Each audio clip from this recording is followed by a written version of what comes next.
Hi, I'm Chef Gail Sokol and welcome to my kitchen. Well, anytime between April and June, and maybe a little bit after, it's rhubarb season. And I love rhubarb. I've been making a few things with strawberry and rhubarb because strawberry and rhubarb go together like peanut butter and jelly. So today I thought it would be wonderful to get some nice comfort food, a nice strawberry rhubarb pie. Perfect for the summer, perfect for a picnic or a barbecue, or just for yourselves. And before we get started, I want you to click that notification button because I want you to become a subscriber. I don't want you to miss any of my tips or videos. I love having you in my kitchen, and the tips and videos are awesome.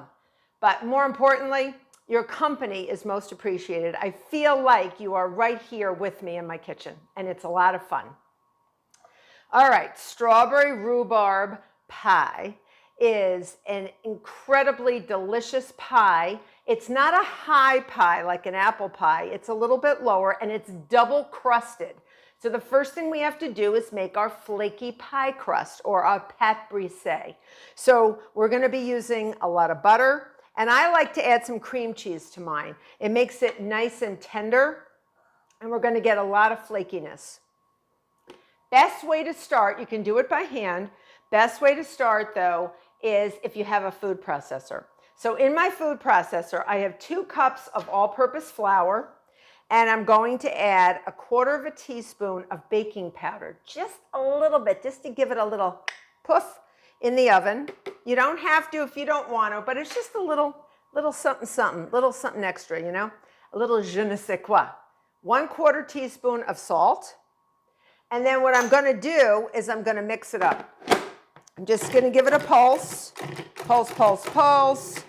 Get everybody blended homogeneously. And then I have 1 stick plus 4 tablespoons of ice cold butter, and I've cut it into 1/2 inch cubes, but it's nice and hard. So I'm going to put that in there now. And then I have 1/2 of an 8-ounce container of cream cheese, fully fatted cream cheese that I cut into sort of big cubes. Don't even have to measure, just big cubes. And I'm going to put that in as well. And I'm going to sort of scatter those around. And I am going to pulse that until I get the butter and the cream cheese to be pea-sized pieces. All right, because we don't want to fully blend them in. I'm putting this on top. It looks like I'm covering the canary's cage, but I'm doing that so I don't get puffs of flour coming out at me, because some food processors do that. Most of them actually do that. Give it about 8 or 9 pulses and check it out. And you should have a nice blend of like pea-sized pieces. You don't see chunks anymore, and they're actually good size. You don't want to blend them in. This is known as cutting in the fat, and it can be done with a food processor, can be done with a fork and knife, or can be done with a pastry blender, which is like a plastic or metal handle with loops that you cut your fat into your flour mixture. And this is what we want to do. We want to keep the fat cold. We want to keep the fat in a solid form. Don't do it with oil. Although you can, a pie with oil will be more tender than flaky. So here we go. We are going to add my secret ingredient first, a tablespoon of some form of an acid. I am using apple cider vinegar, 1 tablespoon, because we're making a double crust. So this is a double crust, which means that we're using a good amount. I mean, normally I use about a teaspoon if I'm making a 1 crust pie, but this is double. So 1 tablespoon of some mild acid like this apple cider vinegar. You could use lemon juice, orange juice. You could even use vodka. A lot of people like to use vodka because it doesn't taste like anything, but it's acidic. And what it does is it breaks down and denatures the proteins in the flour, in the wheat flour of the all-purpose flour, so that it actually gets it more tender, so it won't form as much gluten. Now, big ingredient here is ice water. We got to keep our fat cold, folks. The colder the fat, the flakier the pastry. Remember that. That's my mantra, okay? So I'm going to add between 2 and 3 tablespoons of ice water, and I prepare that before I even get started with measuring out my flour or anything. So I'm going to add 2 tablespoons first. We may only need 2 tablespoons, but you never know how much you're going to need, because flour sometimes can take on whatever the room is. If your room is really dry, your kitchen's really dry, it can be a little bit drier. If it's moist out and raining out, sometimes it can take on moistness and water from the ambient air, and you may not need as much. So I'm just going to pulse it. And if I see it's still not sort of coming into a, and it's not, see it's still sort of crumbly, still crumbly. All right, getting there though. I'm going to add another tablespoon or 2. You want to do this tablespoon at a time. You don't want to over add water. So in my ingredients to you, when you see the recipe, it's going to say 2 to 3 tablespoons of ice water plus more if needed. Okay? So I just wanted to let you know you may need it. Depends on your situation, how you measured your flour. All right. I really don't want to add any more than that. So now I'm going to dump this out, for lack of a better word, into a bowl, because that's what I do. All right. Not everyone does this, but I like to do it. There are some crazy bakers that do not want to touch this anymore, so they'll put it in a plastic bag. So their hands, their hot hands, are not touching it anymore. But I don't want to do that. I'm just going to touch it as little as possible with my hands, and then we're going to wrap it and rest it, because we have mixed it a bit and formed a little bit of gluten. But watch, when I go like that and I grab a piece of dough, it holds together really well. And if I push and push and push and push, you can see chunks of butter and cream cheese, but it holds together. That's going to make a nice crust. That's what you want. So I'm just going to gather it. I'm just going to gather it into a bowl. And if it doesn't come all together as a ball, don't worry about it, because we are going to put it in a large piece of plastic wrap, which is the best thing to do. So I'm going to get a big piece of plastic wrap, and I am going to gently put my crumbs in here, and I'll show you what I'm going to do. I'm going to compress them. I'm a compressor. I'm a human compressor. And I'm going to compress these into a disc, because we are going to get the flakiest pie crust you've ever seen, bottom and top. So I'm going to sort of go like that, left, right. All right. And then I'm going to tuck this side under, and bring it together and then press. So my hands are not directly on the dough now. Sort of like that plastic bag that those crazy bakers put the dough ingredients in. Just so it sort of comes together, all right? And this way it's compressed into a dough. We're going to divide it in half when we're ready. But we've got to give it a rest, because we have developed a little of the G word, gluten. And gluten gives strength and structure to most baked goods, but when we want something more tender, we don't want too much. So the fat will help tenderize, and the little pea-sized pieces of fat will melt in the oven and leave a space. And in that space, steam forms. And when that steam forms, it is a powerful leavening agent. So you have dough, butter, dough, cream cheese, dough, butter. So you have all this beautiful layering of fat and dough.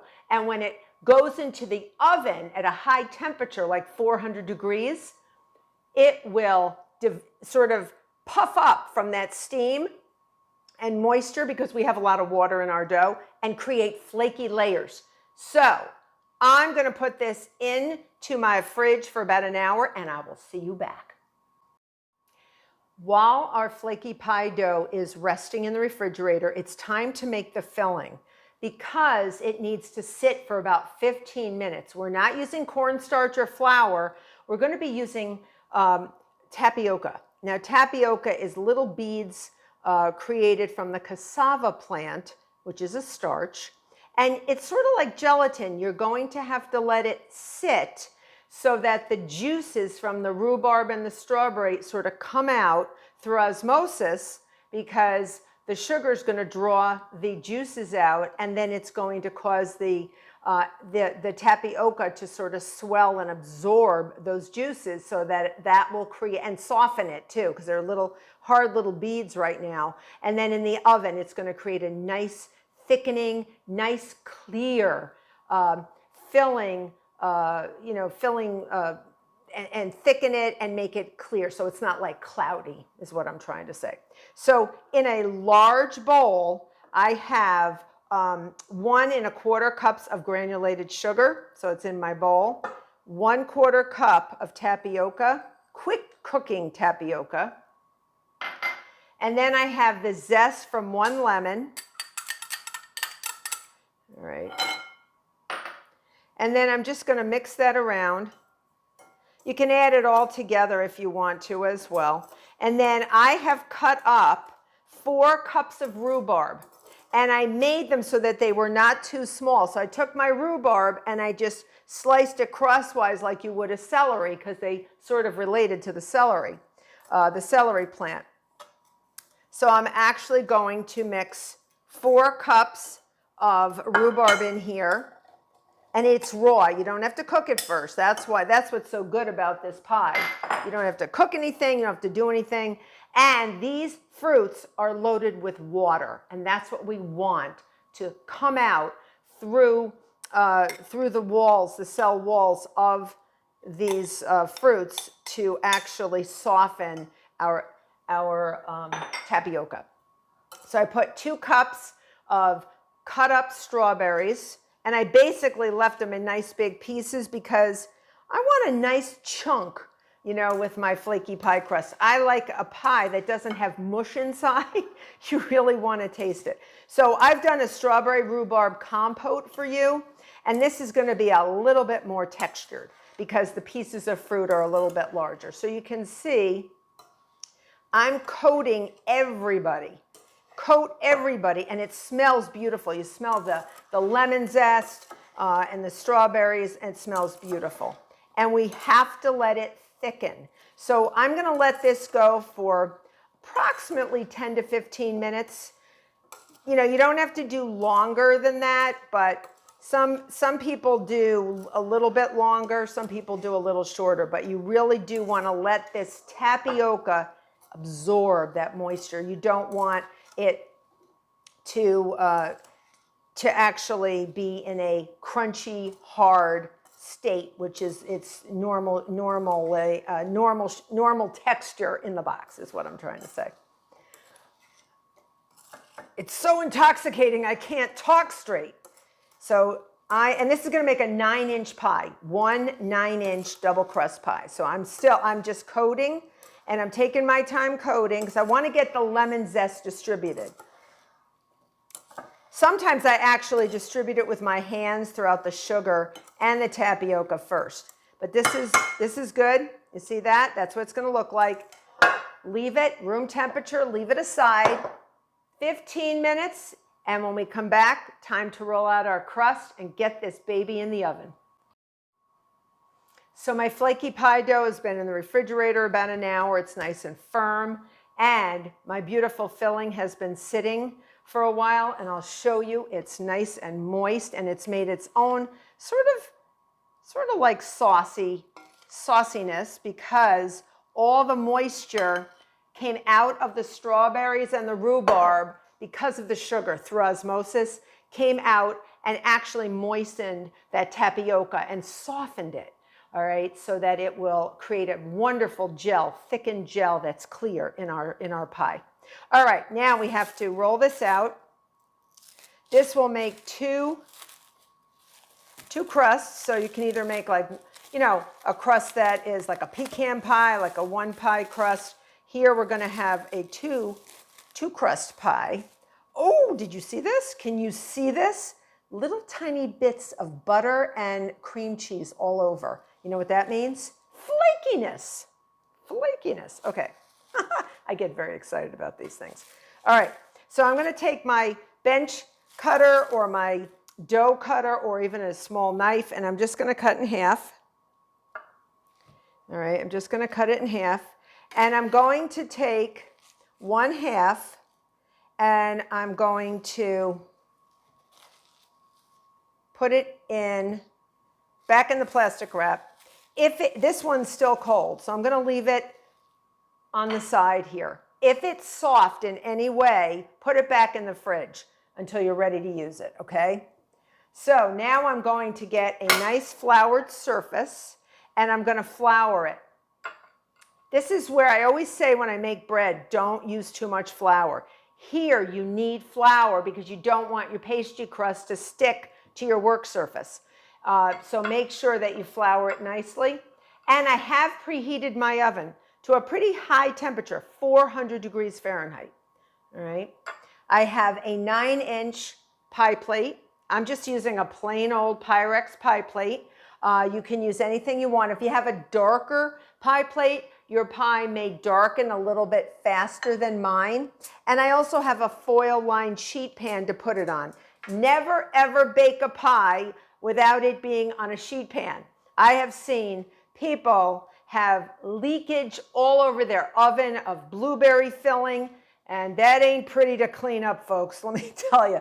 So try to always put it on a sheet pan. And remember, we're going to make a beautiful crimping around. If you have to grab it with a hot mitt, you know, you really don't want to destroy that when it comes out of the oven, that flaky pie on the sides. So always protect it by putting it on a sheet pan covered with foil or even parchment, whatever.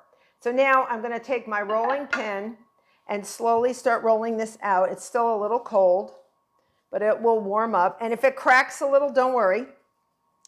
Sometimes I keep some icy water next to me, and I just have a tiny little bit in case I do have to patch. But usually there's so much fat in here that I don't have to patch too much. I can just patch it back together because the fat will stick. I think I have even too much flour. So watch what I'm doing. I'm rolling it out. I'm trying to get desperately to a round shape. So in order to do that, and I had a square shape. So you're going to roll it every couple of rolls. You're going to rotate about 45 degrees. Roll it out. All right? Roll it out. Make sure that it actually moves on that work surface. If it doesn't move, flour it. Okay, flour it. And now we're almost there. We want to get about 10 inches. If it's a little bit larger, that's fine. You can always trim, but you can't add. Sort of like that haircut, you know. Once you trim your bangs, that's it. So we really want this to fit in there and have a little bit of an overlap so we can make a nice crimping. All right. So I see that we're almost there. I don't want it to be too thick. And then I'm just going to rotate, and I'm going to watch how big I'm getting. If you have extra pie crust, bake it off. Egg wash it and put some cinnamon sugar on it. Oh my God, the kids will love it. Forget about the kids. You'll love it. All right, I promise you, you'll love it. I actually vowed I was going to save some extra crust for my kids, and it never got to them because I ate it all. I love it. I love it. I'm a crazy baker and I love it. Okay, this is way bigger than we need, but that's fine. So I'm going to use this as a guide. I'm going to take my little sharp knife. You can use a pizza wheel. Some people are very proficient at a pizza wheel. Whatever you want to do. And I'm just going to cut sort of loosely around. All right. Because we have to go up the sides. I may even have cut it a little too short. All right, so I'm just going to take all this. We'll bake it off later. All right. And take another pastry brush, or a pastry brush, because I have one in egg wash as well, and just sort of brush off the flour, flip it over, brush off all that flour. I might have cut this a little too short. I cut it almost exactly, like, I don't know, I think probably about 9.5 inches instead of 10. Just get that flour out of there for now. But that's okay because our top crust will make up for it. So now I'm going to fold this baby in half, all right, then in quarters. I'm going to bring my pie plate over, and I'm going to put the point in the center, and I'm going to unfold. And this you want to do very delicately, all right? And gently. You can see I want to fit it in very delicately. I didn't come up over the edges enough, but that's okay. Because what I'll do is, and I'm glad I did this so I can show you if you did do this a little too short, just push in gently. You don't want to stretch a pie crust because that will create gluten. Overhandling creates gluten. All right, so we see what we have here. All right. So in the meantime, I'm just going to work this up a little.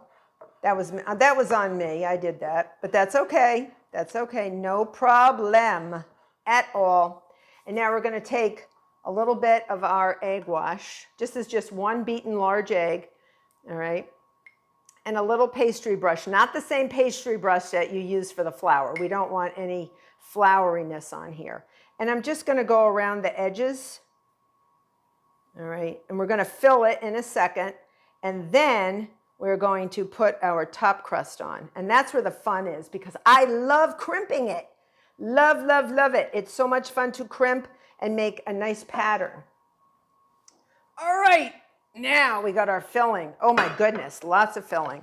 And you can see how nice and juicy it got. So we're going to put that in there. It really did make a lot of nice juice, and this will thicken in the oven.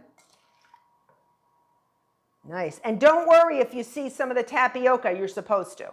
It's not going anywhere, but it will thicken this pie. All these little tiny little beads of tapioca are going to work together as a basketball team or a baseball team or a football team, and make this a beautiful thickened pie. Now, when this comes out of the oven, I know I love a slice of warm pie with some vanilla ice cream. Oh, right? But this actually tastes the best and cuts the best if it's a little cooler. So you might want to give it a little bit of a cooling. All right. Oh boy. Oh boy. Oh boy. I love it. All right, now we're just going to move these around a little bit. So we're not there yet. We're just going to move our strawberries and our rhubarb. Just to even it up a little bit.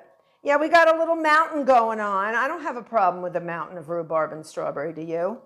Anyone has a problem with that, you can write to me. I don't have a problem with it. Pack it down just a little, all right? And now I'm going to put it on my sheet pan because now I'm ready for my next crust, my top crust, all right? So I'm just going to get that floured from the excess flour that I had before. Any dough that's in it, get rid of that dough.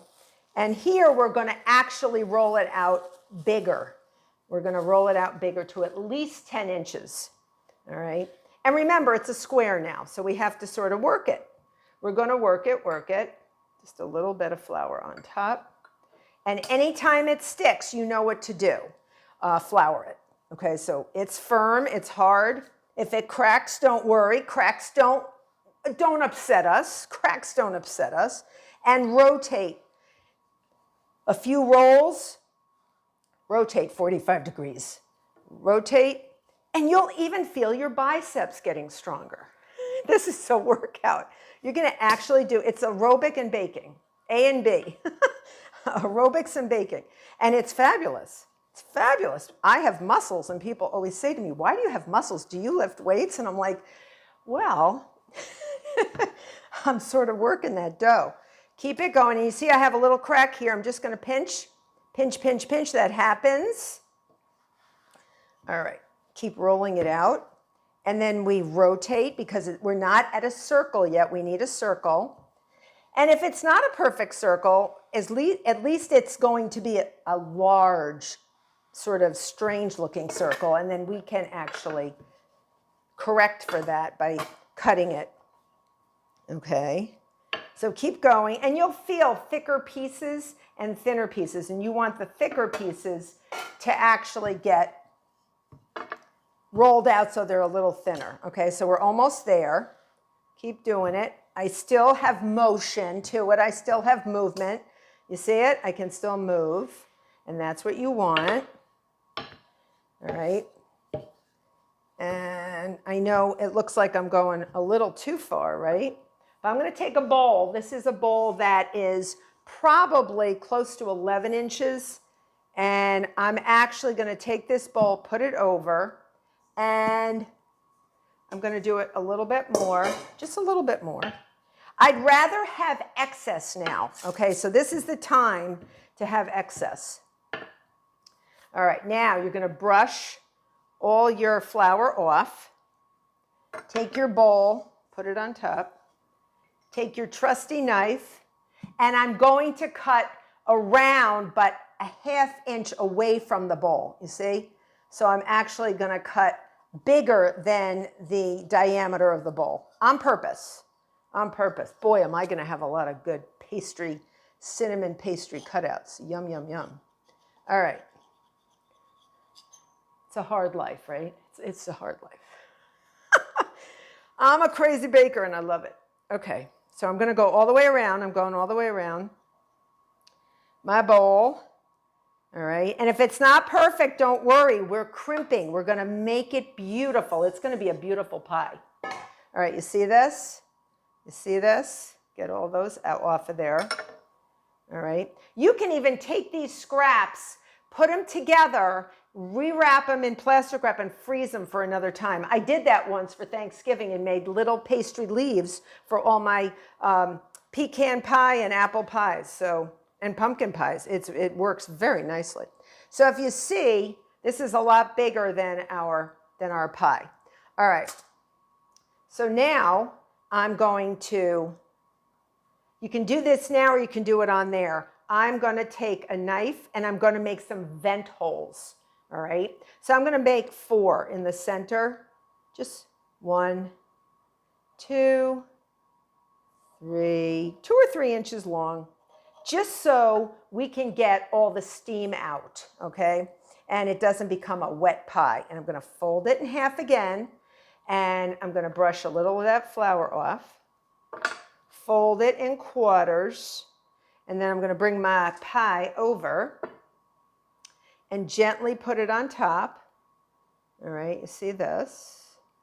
And unfold it. And then you can rearrange it if you see that there's a little too much, a little too much. Yes, there's a little too much. So what are we going to do?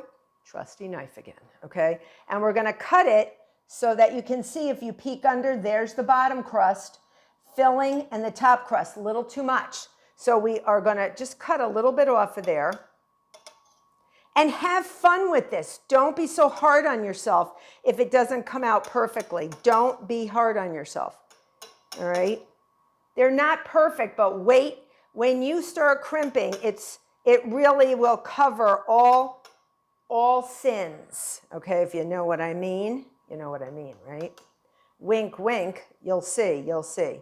So I'm about, if you see, maybe ½ inch to 3/4 of an inch out, and then I'm going to be crimping and tucking it, the 2 crusts together, all right? So they can bake with this beautiful filling. All right, so I'm going to gather my beautiful scraps, and here I go. So I'm going to go underneath. I'm going to go underneath and sort of roll. See what I'm doing? I'm just sort of folding under, folding under, folding under, and rotate, folding under, and I'm not done yet. I can leave it like that and make like a plain, simple pie, like a simple pie. like a good old simple pie, but we want to make it pretty. And I'll show you how we make it pretty. So I had a lot of practice. My first job as a pastry chef, I made like apple pies all day long. So it was crazy. So I have a little bit of experience with this. So here I'm just going to push now to really seal it. Seal it, seal it. Okay, you see how I'm sealing? Sealing. Sealing it together and pushing it out a little so I have a little extra. So I'm thinning it out just a bit. You see that? And now I'm going to crimp. I'm going to take little fingers and look like I'm making a little beak. And my other finger, I'm just leaving it like that, like I'm pointing at you. Okay, now watch. I'm going to come up and make my little beak over one part, a little bit, and then take my finger that's pointing at you and push them together. And then push them together. Push them together. See what I'm doing? I'm making a nice crimping. Just do that as wide as your finger is. Just do it. Sometimes you don't have, if you don't want to do that, you don't have to. You can just take a fork and do that. Or you can even roll these little scraps out into little circles, egg wash them, and put them all around. Sometimes, though, when you're baking something at this high a temperature with butter and cream cheese in it, you never know what's going to happen.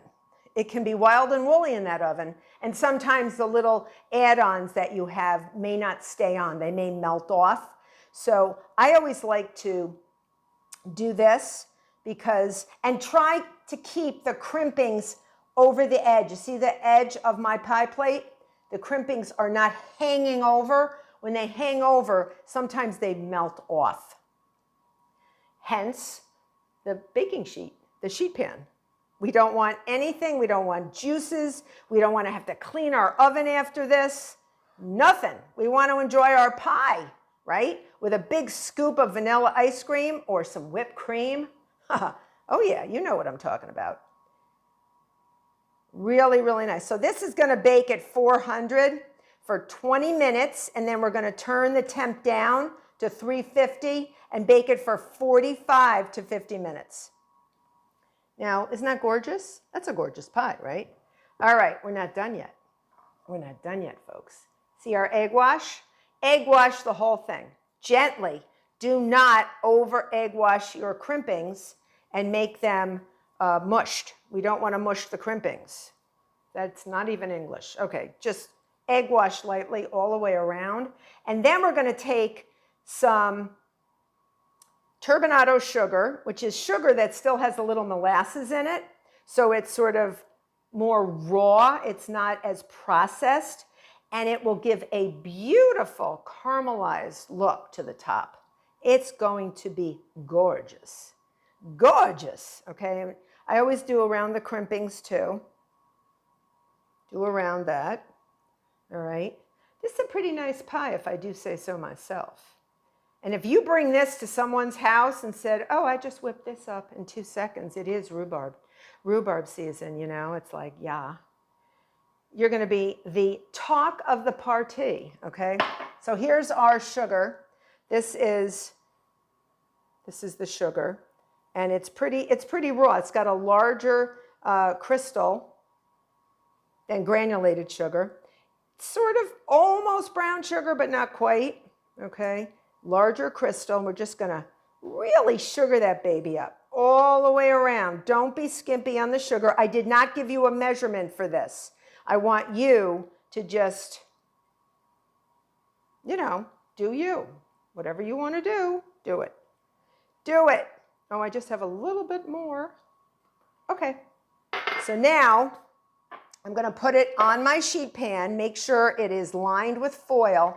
And we don't want to mess this up. So if I had a hot mitt and I grabbed this pie, I may have a chance of screwing up the crust. So I don't want to do that. I don't want anything. This is just insurance that everything is going to look gorgeous. So 400-degree oven, make sure you preheat it. Mine was preheated. It's going in for 20 minutes. Leave it in the oven and then just turn the temperature down to 350 degrees Fahrenheit for another 45 to 50 minutes. You're going to look at color. You want it to be beautifully golden brown. And you want to see that strawberry rhubarb coming up through those slits, bubbling. That's what you want, and I'll see you back. My strawberry rhubarb pie came out of the oven, bubbly and brown. Look at it, it's gorgeous. I don't even have to tell you, I can just be silent and enjoy the moment. It's absolutely beautiful. And it did need 45 to 50 minutes. And you want to see that fruit, those slits opening up and the fruit bubbling up through. And that's exactly what happened. It is gorgeous, and I can't wait till you try it. I hope you become a subscriber, and I can't wait till you see what it looks like inside on Instagram. Until next time.